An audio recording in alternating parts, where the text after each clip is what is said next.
Caitlin visits Phoenix to face Diana Taurasi, Brittney Griner, and WNBA showdown. Eyes have followed Caitlin Clark everywhere during her WNBA rookie season, and Phoenix will be her next stop.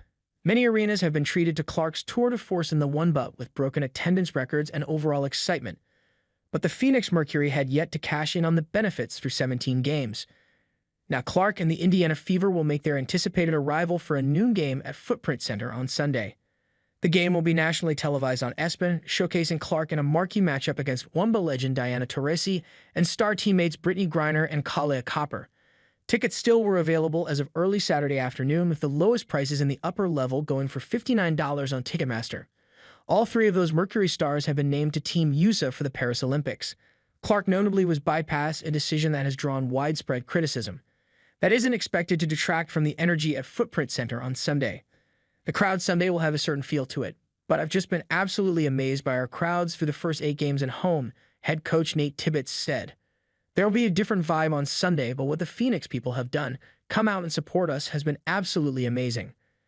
The Mercury, 9-8, 6th overall in league standings, had 14,363 fans and the 7th sellout this season for Friday's 92-78 win over the Los Angeles Sparks. Over the past 4 seasons, the Mercury have been in the top 2 in the league's average attendance, but this season has been different due to Clark's impact. The Fever, 7-12, 9th overall, has skyrocketed from the second worst attendance to the best with an average of 16,757. The Fever eclipsed combined home attendance totals from the past 2 seasons in just their first 7 home games of 2024. Stemming from her record-breaking days at Iowa, crowds have flocked to see Clark in Big Ten arenas and beyond. In 2023, the Clark-led Iowa team played an exhibition game in front of 55,646 fans at Kinnick Stadium.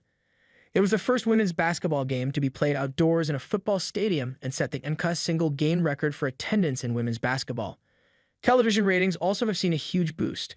The league announced earlier this month WNBA games are averaging 1.32 million viewers, nearly tripling last season's average of 462,000, driven by the addition of not only Clark, but other rookie stars such as Angel Reese, Chicago Sky, and Cameron Brink, Los Angeles Sparks.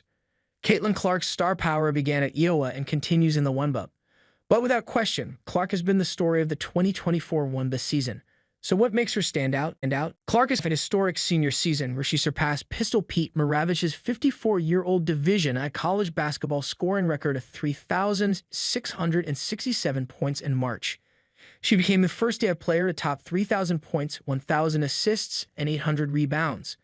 The excitement surrounding her playing style comes from her ability to shoot 3-pointers from the logo, something not typically seen in the women's game. She also led Iowa to contention for the national championship.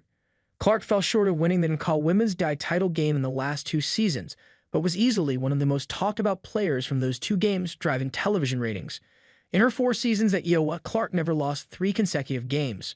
So far during her rookie season, Clark is averaging 16.2 points a game, tied with guard Kelsey Mitchell for the Fever team lead. She also is averaging 5.5 rebounds, 6.6 assists, and 1.4 steals. The latter 2 stats lead the team.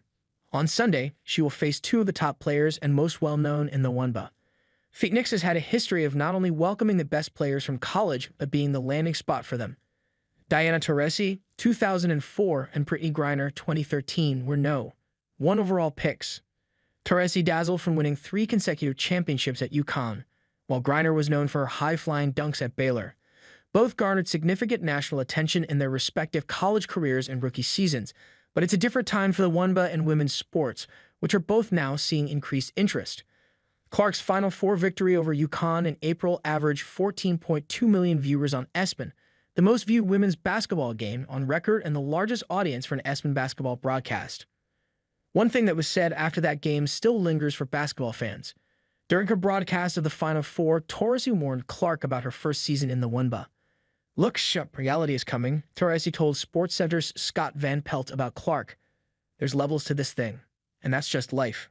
We all went through it. You see it on the WNBA side, and you're going to see it on this side. You look superhuman playing against 18-year-olds, but you're going to be playing against some grown women that have been playing professional basketball for a long time." Taurasi added that Clark will have a transition period and should give herself grace, but she'll also get better from this experience. Taurasi received backlash for her comments, but the physicality of the WNBA compared to college has been a transition period for Clark's game.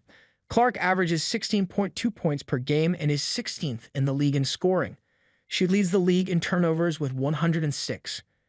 Careful not to stir more controversy, Taurasi artfully answered the question about facing Clark with the forward answer during Wednesday's practice. "Yeah, it'll be fun," she said.